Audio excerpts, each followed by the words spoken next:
गांव के किनारे एक टूटी फूटी झोपड़ी थी। वहीं रहती थीं दो बहनें, सीमा और रीना। उनके माता पिता कई साल पहले गुजर चुके थे। अब दोनों बहनें अकेले ही जिंदगी से लड़ रही थीं।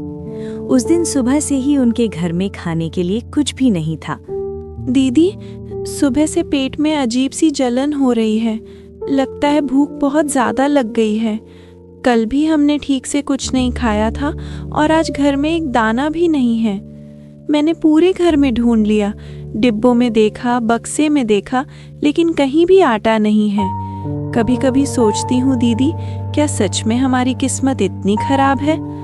गांव के बाकी बच्चों को देखती हूँ, उनके घर में रोटियां बनती हैं, सब लोग हंसते खेलते हैं, और हम तो बस एक रोटी के लिए भी तरस जाते हैं।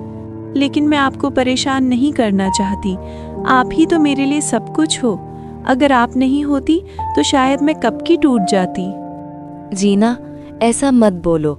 किस्मत खराब नहीं होती, बस वक्त खराब होता है, और वक्त हमेशा एक जैसा नहीं रहता।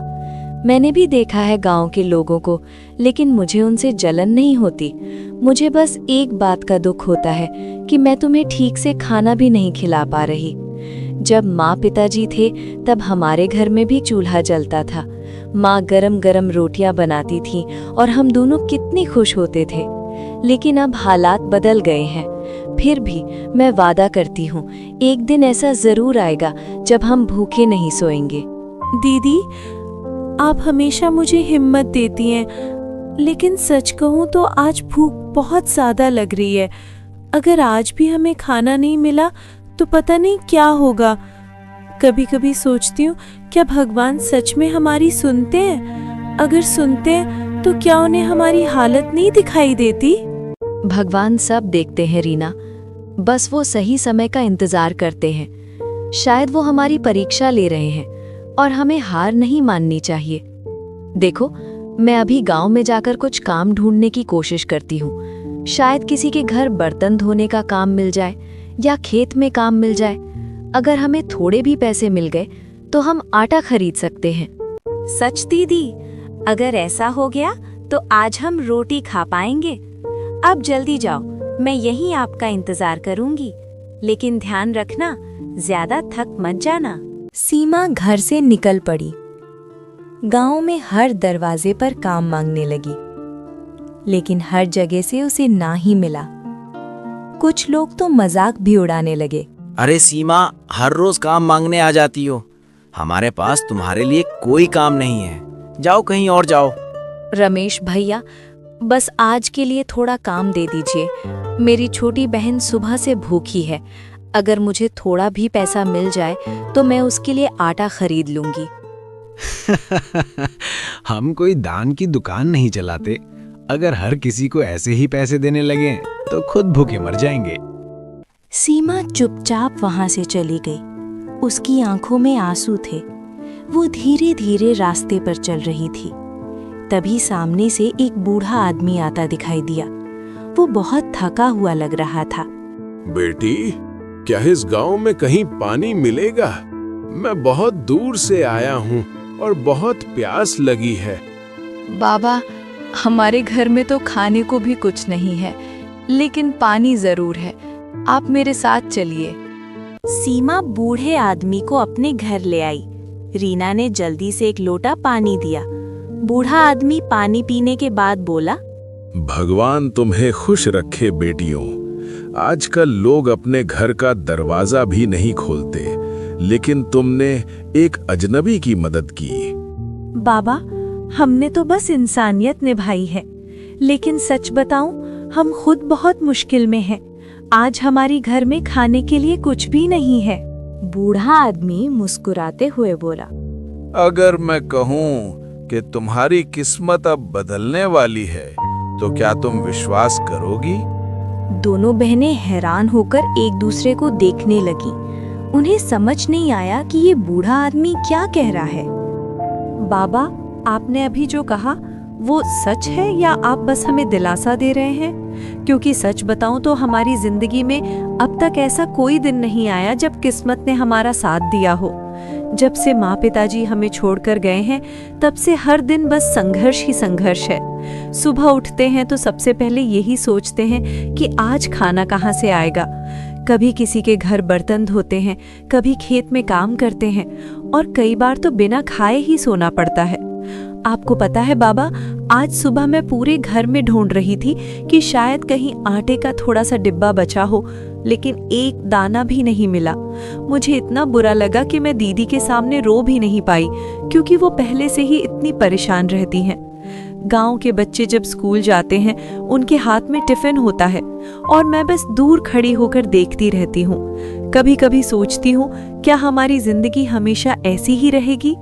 लेकिन जब आपने कहा कि हमारी किस्मत बदलने वाली है तो दिल में थोड़ी उम्मीद जरूर जगी है।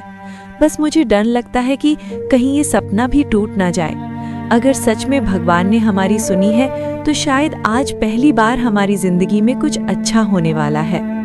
रीना, तुम्हारी बातें सुनकर मेरा दिल और भी भारी हो जाता है, क्योंकि मैं तुम्हारी बड़ी बहन हूँ और मेरा फर्ज है कि मैं तुम्हें हर तकलीफ से बचाऊं।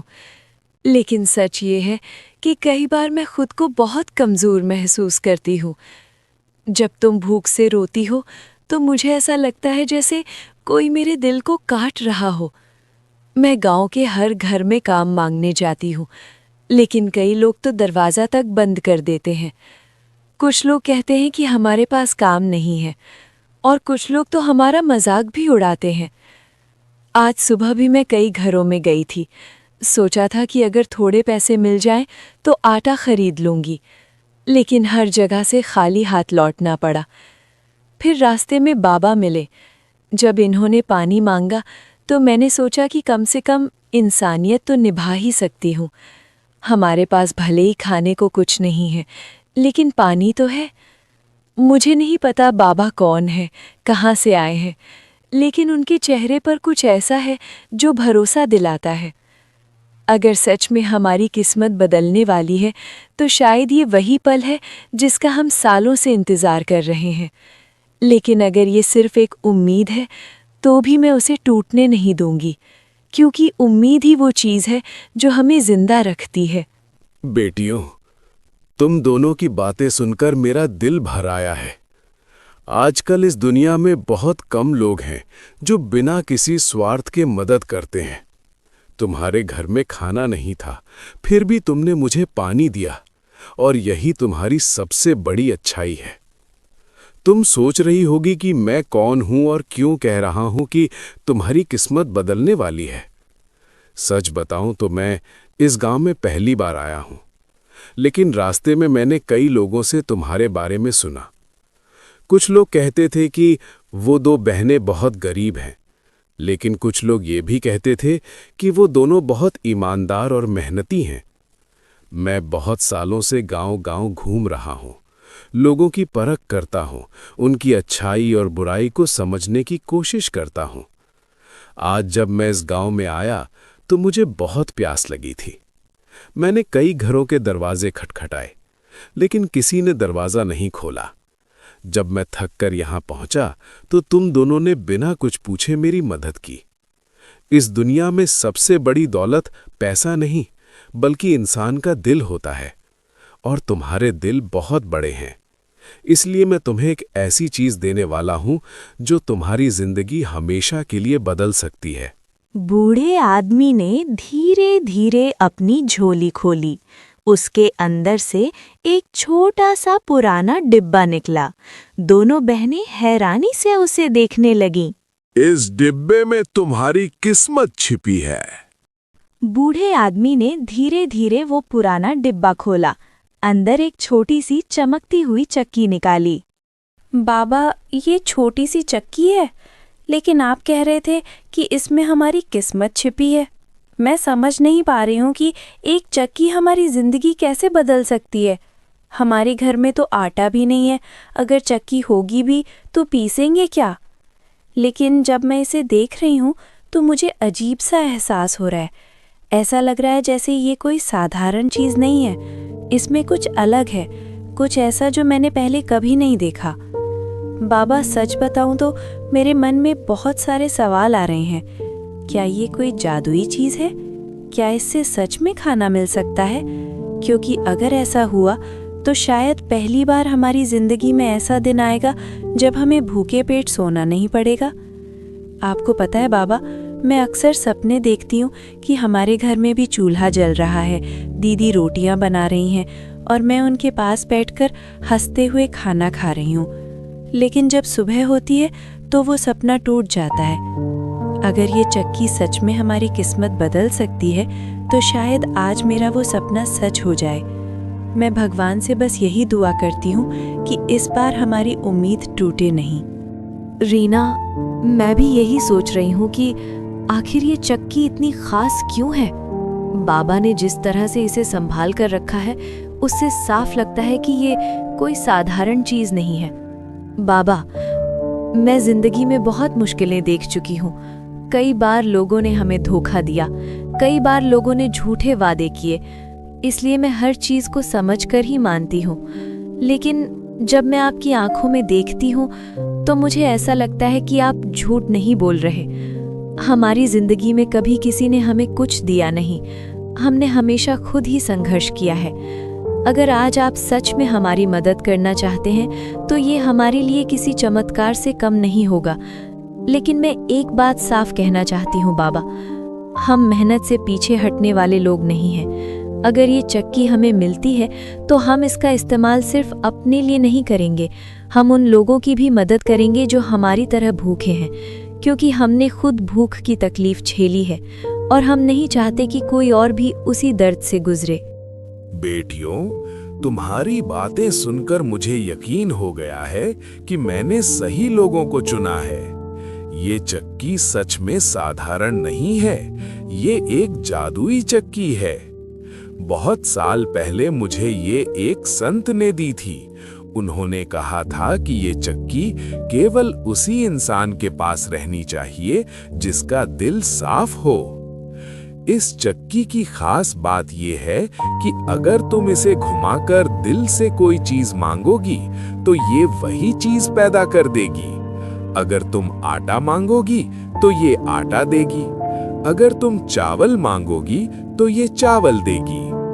लेकिन याद रखना, इस चक्की की एक शर्त है, इसे लालच से इस्तेमाल नहीं करना। अगर तुम सिर्फ जरूरत के लिए इसे चलाओगी तो ये हमेशा तुम्हारी मदद करेगी। लेकिन अगर तुम लालच में आकर जरूरत से ज्यादा मांगोगी तो ये तुम्हारे लिए मुसीबत भी बन सकती है। मैंने बहुत लोगों को देखा है जो अमीर होते ही घमंडी बन जाते हैं, लेकिन तुम दोनों अलग हो। तुम्हारे दिल में दया है और यही वजह है कि मैं ये चक्की तुम्हें दे रहा हूँ।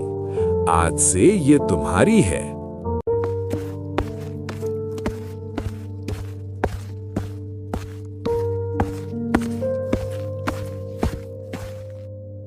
दीदी, क्या सच में अब हमें खाना मिल सकता है? चलो एक बार कोशिश करके देखते हैं। हे भगवान, अगर ये सच है तो हमें थोड़ा सा आटा दे दो ताकि हम पहली रोटी बना सकें। अचानक एक चमकती हुई रोशनी फैली और तुरंत आटा आ गया। दोनों पहले हैरान हो गईं। वो सोचने लगी कि जो हमने कभी सपनों में भी नहीं सोचा था वो सच हो रहा है। पहली बार उनके घरों में रोटी बनी।